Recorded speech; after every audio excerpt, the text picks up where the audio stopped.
Well, it is almost 1 year for this new administration. And of course, a lot of things happening. The presidency have said, well, any of the ministers that is not working well after the scorecard, that person may be shown the way out. And we are still waiting for that to happen, whether or not it's going to happen. Welcome to today's review on this beautiful day. My name is Ramsey Enoch, reaching you live on the red from the Federal Capital Territory, Abuja, Nigeria. Joining me on today's conversation is an Esquire, of course, and he's not just an Esquire, he's a barrister with a lot of knowledge. He's been in this field for a very long time. As a matter of fact, he's a notary public, and not just being a notary public, he's also a chartered mediator, and of course, he is also a human rights activist. I want to welcome to the program today Alexander Ogbo, Esquire. I need to add that because that is what it is. Good morning. Good morning. Thank you so much for having me on the Children's Day. Yes, on the Children's Day. They said in every father there is a boy. Yes, there is. In fact, my first son, who is in his 20s, called the mom yesterday, and the mom was saying, well, tomorrow will be Children's Day, which will be today. Yes. When there are no more child. He said, no, there is a child. Well, he's a child. We are all children, so let the gifts be coming in. All right, it's good to have you on the program today. It's a pleasure. Yes, you're an Esquire. This administration, I was telling someone, I said, the judiciary played a lot of role in bringing in these politicians this time, because every little thing, there was a slogan, let's go to court. Exactly. So now, the president is coming up to say, well, as a matter of fact, he's ready to fire underperforming ministers. What do you make of that, sir? By the provision of Section 147 of the 1999 Constitution as amended, the president is empowered to appoint ministers as he so wishes, only that he should consider the federal character and consider every state or the federation. And by Section 148 of the same Constitution, he has the power to assign roles and duties to them. So that means he supervises their functions. And by May 29, 2023, when the president was sworn in and he removed the fuel subsidy, the trajectory economically in this country changed dramatically and terribly against every Nigerian, because the cost of things have so skyrocketed. We're talking of inflation now at 30-something%, which is unheard of, about 4%. The cost of everything is out of the reach of the common man, and there's increment in everything except income. Income is not increasing, but expenses, taxes, rates, every day the government is looking for means of increasing this and increasing that. So Nigerians are tensed up, overstretched. Therefore, every minister must be on his or her toes. Every minister must work to make sure Nigerians start feeling the impact of leadership that will reduce the tension and the economic stress in the land. So for the president to, challenge them to perform or be booted out, that's the right thing. And not just saying it. It needs to happen immediately. But then, these ministers, before they were brought into office, they must have been assessed, okay? Because he said he was bringing in people who are capable. Don't you think it will be some form of slap if a minister is not performing under 1 year after telling the Nigerian people that you are bringing in competent hands? It will not be to the blame of the president. Nigeria, in the midst of our population, over 200 million, and someone is given such a very significant position, a privilege it is. If the person fails to perform, it's to the person's shame, because there are so many millions who are competent to handle that position. But they were not given the opportunity. They were not given the opportunity. So for somebody to have such opportunity and allow it to slip by, it's a shame to such a person. And the person needs to be booted out. It's not the president that should be blamed. It should be the individual concerned. But it was the president that appointed them after assessing them. Is there no assessment being made before these people are being brought into office? You know, after assessment, one thing is for people to keep up to speed. There are people who will sit up. There are those who may think, you know, there's something about this appointment.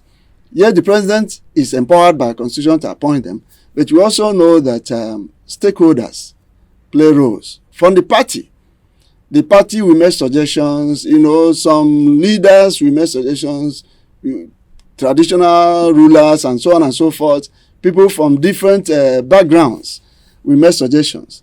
That the president cannot just single-handedly pick everybody. There are people that bring up these people. So that's why I say it's not the president that should be blamed. It's the individual that decides to foot drag that should be blamed. That's exactly how I look at it. Oh, okay. Well, away from there, we're still talking about the president saying any minister that is not performing, that is underperforming, will be kicked out. Let's look at it from this point of view, because some people like you got started. You said there were some policies that were made by the president that didn't go well with the Nigerian people and has, in other words, affected the economy. Don't you see that as underperforming for the president?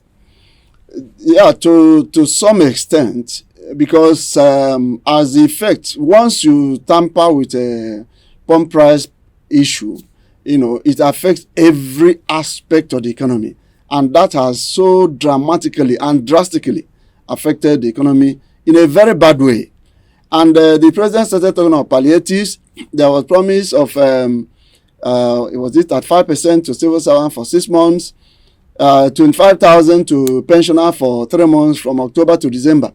That of pensioner had not been paid. No pensioner had been given a dime on that palliative today.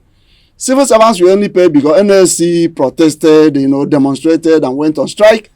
They started paying civil servants. That is what the president is doing wrong. In this part of the world, in Nigeria, if you don't go to the streets to fight for what belongs to you, you don't get it. But you know, pensioners are weak and they don't have that energy and that mobilization. And they could not go to seize any aspect of the government, and the government is neglecting them, and so with other people. So yes, to that extent, the president is underperforming. You know, the speed with which we thought he was to pick up after removing that subsidy, we are not seeing it in effect. All we are seeing is increase of tariff, you know, electricity tariff increase, even to the extent of trying to invade people. Once you use your phone to transfer money, you are charged for cyber security or whatever. Cyber security levy. It's all but that has been trashed out. Yeah, because there was a resistance. So to that extent, there is underperformance. And the problem is, in this part of the world, our leaders are over-pampered. All the resources they use, they don't know what the market is all about. Their stores are restocked like weekly. They don't know. As we are talking of the price of things hitting the roof, they don't know because their money doesn't go into it.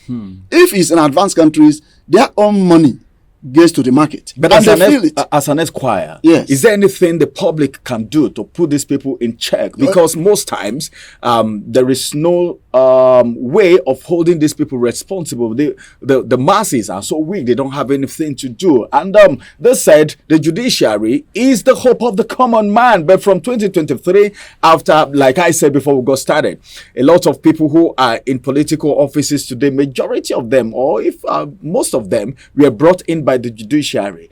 Can you now say that there's anything the people can do to hold the presidency, the ministers, the senators accountable for their actions? What the masses can do, there is the power of the masses.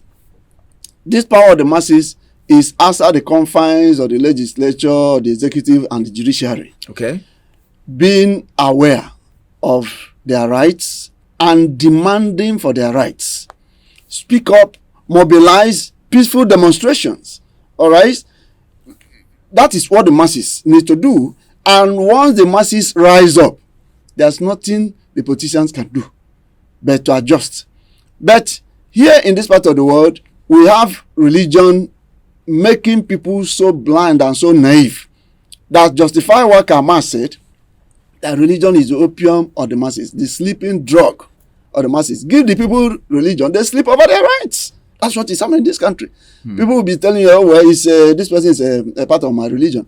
But the person will be looting the country dry, and you are there dying, and nothing comes to you because it's of your religion. And that one is ethnicity, is from our tribe. So nothing. So we need to outgrow tribal sentiments. So in other words, you're trying to say the people also contribute to this problem.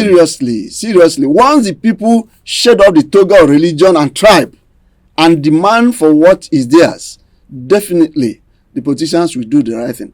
But they will pander to that. They will tell you that they are opposing me because I'm of this religion. They're opposing me because I'm of this tribe. And you see people rising to go and fight. Don't touch a man. Like what Charlie Boy said, your thief is better than my thief. So as long as it's coming from my tribe or religion, whatever the person is doing wrong should be allowed. Even though the person is a thief. He's a thief. All right, well. and these thieves meet at the same table to celebrate themselves. While we are busy. I like that word. Yes, they meet at the same table, to celebrate themselves. We fight in the streets against ourselves, against the issue of religion. But these thieves have no religion. They have no tribe among themselves. So the masses need to wake up beyond the confines of religion and tribe to demand for the right thing to be done. That's the only way it could be corrected. Wow. The issue of the judiciary is what you take to the court, that the court will look into. Look at the facts. But not all the people have the ability to go to the court and withstand the rigors. The court system in our country need a lot of improvement to be able to shorten the time within which things are adjudicated upon. The judiciary here still faces lengthy periods. We need a lot of amendments in the operation of the courts in order for us to get judgment on time, like it's done abroad. Abroad, you can get judgment in a week, 2 weeks. But here, 7 years, you may still be in a matter in the High Court. 7 years, 8 years. All right, thank you, Esquire. This is the voice of Alexander Ogbo, Esquire, on today's review, where we are talking about the presidency, saying they will have to deal with underperforming ministers, probably removing them, and he has already shed light on it. In fact, he has said so much. Well, thank you very much, Esquire, for coming around on today's review. We hope to have you some of the time. I'm always available. It's a pleasure. Thank you so much. You're welcome. And this is going to be the size of the review for today. We've talked about this. Let's see what is going to happen. Who is going to be the minister that the hatchet is going to fall on? The hammer, the heavy hammer is about landing. Is it really going to land, or this is one of those political gimmick? We will get to know all of that very soon. Well, we will come on your way again, same time, same station, and that's going to be tomorrow. My name is Ramsey Enoch. Have a beautiful Monday celebration ahead of you. We celebrate on Mondays too, not just weekends. Bye-bye for now.